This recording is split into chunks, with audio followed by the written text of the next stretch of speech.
let's get to Jim and stop trading. You are going to see sporadic stands being made by Mag 7, but one of the non-Mag 7 stocks that was really terrific last year was Boeing. And Boeing has now pulled back nicely. And I think this Deutsche Bank piece today, still early cycle. Those of us who have followed Boeing for the last 30 years know that when they get the cycle going, it's not a one-year thing. It's 4 or 5 years. So there's a stock that's come down that I think you can say, you know what, that's a buyable. Not going to get a downgrade Boeing. You're going to get many people saying upgrade or that you should buy. Versus, say, Apple, where you're just like come in every day and it's like, hit me again.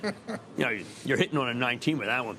Yeah, Deutsche names both Boeing and GE as their top picks. GE is still a great stock. People don't understand. Larry Culp, he's a miracle worker, and he's fixing even the wind segment. I just think these are two stocks that you can go to in a decline, because they are down a little and the cycles are long and people are still traveling. So there.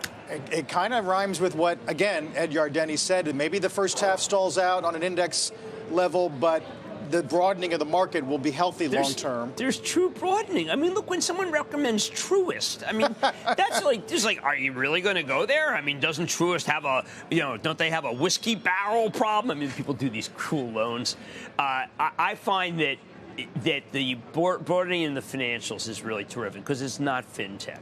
It's real banks. Yeah. It's real lending, which is really good. To that point, well, two things. Roth has a list of potential IPO candidates this year, and on it are things like Chime and Klarna, for example. A lot of fintechs in there. The other is this downgrade of PayPal, which we didn't mention. Well, yeah, that's just a competitive thing. They just don't have it right now. I think that CEO who's out of Intuit could be able to do something. Chris, I like him, but the problem is, why not be in a firm which you got both the short squeeze and good numbers? And I don't ever recommend a stock with a short squeeze, but I happen to like Max Levchin, and the CEO, and I do think their buy now, pay later is a democratizing event that does not have an increase in bad loans versus what I thought they would have, given the fact that the Fed moves so quickly. Really quick, while I've got you, these comments from EOG on the tape just now, that growth in oil and gas this year probably can't match last year's.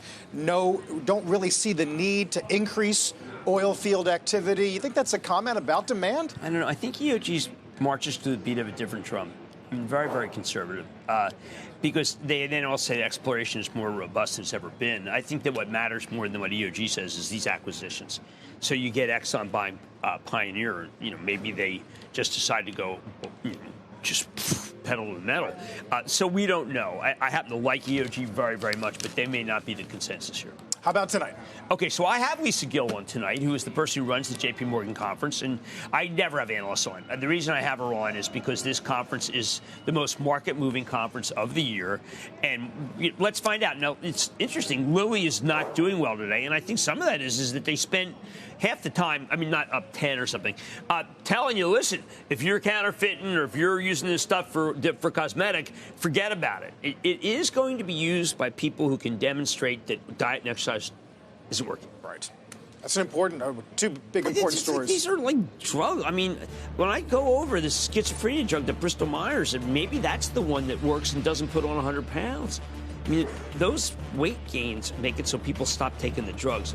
That's the key issue for schizophrenia in drugs. Schizophrenia is a horrible disease. We chopped some wood this morning, Jim. That was good. Yeah. Nice solid hour. Yeah, and remember, broadening out is good, okay? Don't fret if Apple's down. It's okay. You don't have to go to Teladoc if Apple's down, all right? Or Lilly Direct. I'm going to go to Lilly Direct because Apple's down. See what they have to say for me. We'll see you tonight. Mad Money, 6 p.m. Eastern. We'll take a quick break here with the markets.